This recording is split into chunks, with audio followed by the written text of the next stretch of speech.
Halo, kembali lagi dengan Julian Tekno. Jadi saya sudah memakai laptop saya yang satu ini, yaitu adalah Asus VivoBook Pro 16X ya, yang pakai OLED selama 6 bulan lebih, mungkin bisa dibilang sekarang sudah 7 bulan ya. Dan saya sudah pernah posting video hands-on ini, video review ini, dan sekarang saya mau sharing nih pengalaman saya soal memakai Asus VivoBook Pro 16X ini, dimana saya sendiri adalah seorang pelajar ya, saya itu student, mahasiswa S3, tapi saya juga sering pakai laptop ini untuk content creation dan juga kadang-kadang gaming.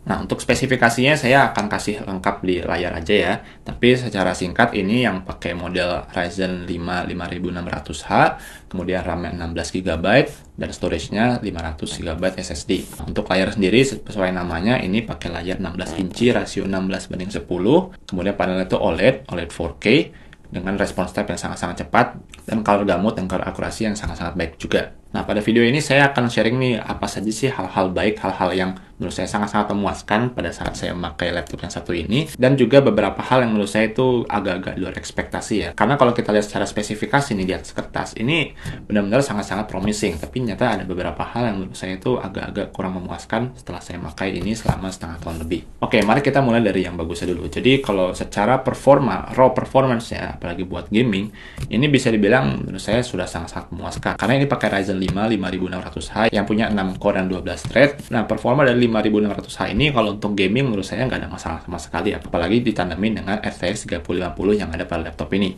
Nah, tapi kalau soal video editing, menurut saya Ryzen itu masih ada PR-nya ya. Jadi, kadang kalau saya ngedit video dengan Ryzen itu, kalau saya pencet spacebar gitu, di aplikasi DaVinci Resolve saya itu kadang masih suka ada delay-delay sedikit yang mengganggu.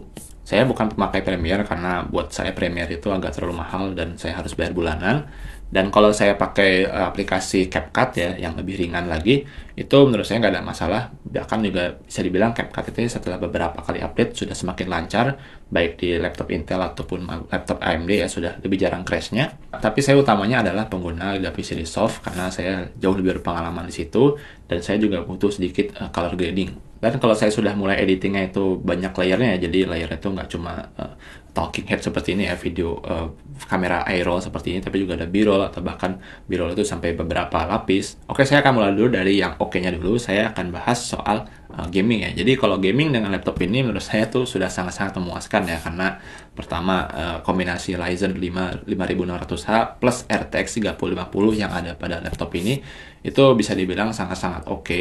Saya pakai main game seperti Apex Legends atau bahkan yang jauh lebih ringan seperti CSGO itu nggak ada masalah sama sekali, karena pertama performanya itu juga lancar dan response time layar dari laptop ini juga sangat-sangat cepat ya, karena yang biasa saya mainkan itu adalah game FPS, jadi itu sangat-sangat kerasa buat saya. Buat game-game yang nggak terlalu butuh refleks tinggi ya, misalnya seperti Genshin Impact, nah itu menurut saya juga masih oke karena ini layarnya juga sangat-sangat accurate, dimana kalau main Genshin kan kita lihat pemandangan itu bisa bagus banget ya. Nah, itu juga sangat-sangat memuaskan. Jadi buat Anda yang suka main game dengan kecepatan tinggi atau punya landscape bagus, menurut saya ini masih sangat-sangat oke. Hanya saja memang panelnya itu terbatas di 60 Hz ya. Tapi menurut saya nggak apa-apa karena yang 120 Hz atau 140 Hz itu mungkin diberikannya ke laptop gaming. Sementara ini bukan laptop gaming ya, ini lebih diperuntukkan untuk content creation. Pengalaman oke keduanya adalah saya tuh pakai layar 16 inci ternyata cukup memuaskan ya. Jadi laptop ini sebenarnya agak berat ya. Jadi itu beratnya dia bisa dibilang hampir 2 kilo dan itu juga belum termasuk chargernya.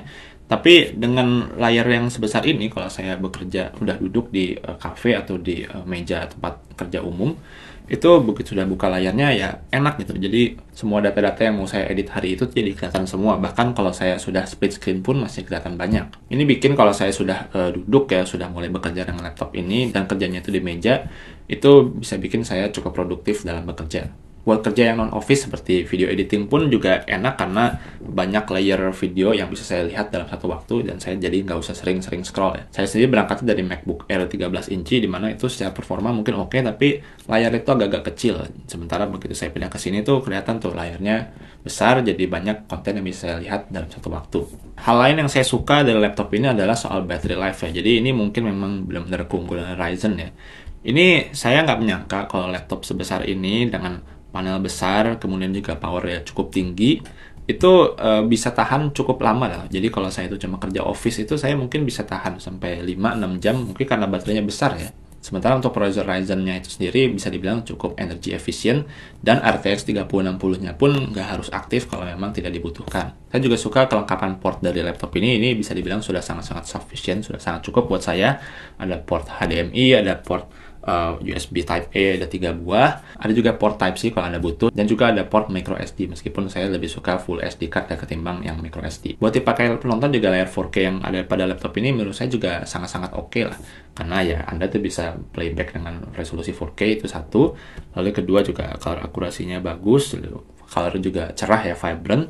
Kemudian speakernya juga meskipun nggak superior, tapi menurut saya masih cukup enak, masih sangat oke lah kalau kita pakai buat nonton. Terakhir yang saya suka di laptop ini adalah sistem coolingnya yang menurut saya itu mungkin agak-agak berlebihan ya.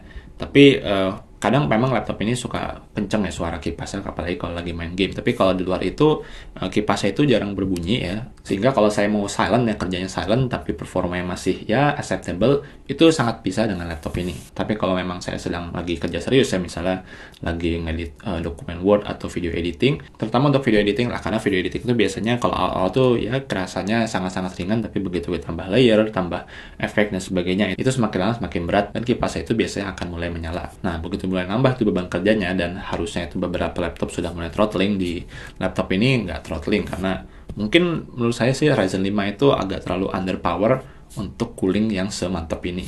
Oke, itu adalah hal-hal yang saya suka dengan laptop ini ya. Nah, sekarang saya akan masuk ke hal yang saya kurang suka untuk laptop ini. Oke, update dulu. Jadi, pada awalnya saya mau bilang di video itu kalau di Asus VivoBook Pro ini sepertinya banyak masalah terhadap integrated graphics saya, dimana ini adalah graphics yang ada pada Ryzen 5 5600H, yaitu adalah Vega. Entah kenapa integrated graphics itu sering bikin kalau saya itu buka YouTube cuma sekedar nonton Full HD aja, itu kadang suka patah-patah di web browsernya, terutama kalau saya pakai Microsoft Edge. Terus yang lebih menyebalkan lagi adalah begitu saya itu mau mengerjakan sesuatu di Word, terutama kalau ada banyak file yang terreference ke dalam Microsoft Word itu, misalnya saya itu pakai Mendeley karena saya lagi bikin paper ya, research paper. Itu kalau sudah panjang citation-nya, bikin laptop ini tuh sangat-sangat nge-lag ya. Jadi mau di-scroll aja tuh harus nunggu sekitar 10 detik baru nge-scroll. Dan itu terjadi sekitar ya setiap 5 menit sekalian lah. Dan hal tersebut sudah terjadi selama berbulan-bulan ya. Itu sudah sampai 4-5 bulan lah ke belakang. Nah, tapi entah kenapa begitu sekarang saya coba pakai ini lagi, hal seperti itu kok rasanya sudah saya tidak temui lagi ya. Atau mungkin karena sudah ada update untuk Ryzen 5, atau mungkin ada update dari firmware-nya, dari BIOS-nya yang bikin itu tidak terjadi lagi. Jadi ya saya nggak bisa ngomong kalau masih ada bug seperti itu. Tapi mungkin di sini takeaway-nya adalah kalau Anda itu mungkin kepikiran untuk beli Asus VivoBook atau mungkin sistem apapun yang mungkin pakai Ryzen dan dia bukan kelas laptop yang flagship ya, bukan kelas yang high-end, Anda mungkin perlu berekspektasinya itu dipaskan ya, karena bisa jadi itu adalah laptop-laptop yang segera pengen dirilis oleh satu brand, dimana mungkin optimasinya juga belum maksimal ya. Misalnya kalau Asus ini saya sebenarnya curiga kalau Asus itu kan banyak sekali mengeluarkan laptop, dan mungkin nggak semuanya itu punya hardware yang benar-benar teroptimize ya. Tapi ya saya sih senang saja kalau masalah sudah selesai. Nah, sekarang kita kembali lagi ke video. Jadi kalau buat Anda yang khawatir nih, Anda itu nemuin burn-in atau enggak di laptop saya ini, enggak jawabannya. Layar laptop saya sepertinya aman-aman aja, nggak ada image retention, nggak ada burn-in atau semacamnya. Tapi karena ternyata saya sering berpergian dan saya itu sering kerja di mana aja, ternyata layar yang cukup reflektif ini lama-lama agak mengganggu ya. Karena saking ada faktor reflektif ini, jadi saya kalau lagi pergi kemana, lalu duduk untuk ngerjain sesuatu, saya harus milih tempat yang nggak banyak pantulan cahaya. Oke, jadi apa kesimpulannya? Menurut saya Asus VivoBook Pro 16X ini, menurut saya untuk harganya ya, dimana sekarang tuh harganya di 10 jutaan bawah ya, itu menurut saya masih sangat-sangat worth it. Tapi bisa dibilang ini juga Anda dapat sesuai dengan apa yang Anda bayar ya. Jadi jangan Anda expect kalau Anda tuh dapat experience premium kalau Anda tuh beli Asus yang ZenBook ya, atau lini premium lain dari laptop yang merek lain seperti Lenovo Yoga, Lenovo ThinkPad, atau HP yang Spectre. Nah, itu Anda nggak bisa temukan karena ini bukan lini yang paling premium. Meskipun kalau di atas kertas itu sepertinya ini oke banget. Kalau misalnya laptop itu hilang atau laptop itu saya ingin belikan ke orang lain ya, apakah saya akan pilih laptop ini? Menurut saya mungkin akan pilih varian yang agak lebih tinggi ya, mungkin kayak yang Ryzen 7 atau sekalian yang Intel Core i7 ya. RTX 3050 menurut saya nggak ada masalah sama sekali, hanya saja prosesornya itu menurut saya di sini yang Ryzen 5 itu agak-agak underpowered. Tapi tetap kalau Anda itu berminat untuk beli VivoBook Pro series ya, menurut saya Anda nggak akan kecewa selama Anda menggunakan laptop ini sesuai dengan tujuan utamanya, itulah untuk content creation dan nggak terlalu berekspektasi tinggi untuk produktivitas level office. Overall saya masih cukup puas, tapi ya mohon perhatikan untuk beberapa hal yang saya sebutkan tadi, terutama untuk prosesornya, karena saya menyarankan untuk Anda pilih prosesor yang lebih powerful dibanding Ryzen 5. Silahkan like video ini jika dirasa bermanfaat, subscribe jika tidak ingin ketinggalan konten dan praktek lainnya. Saya Jul dan terima kasih telah menonton.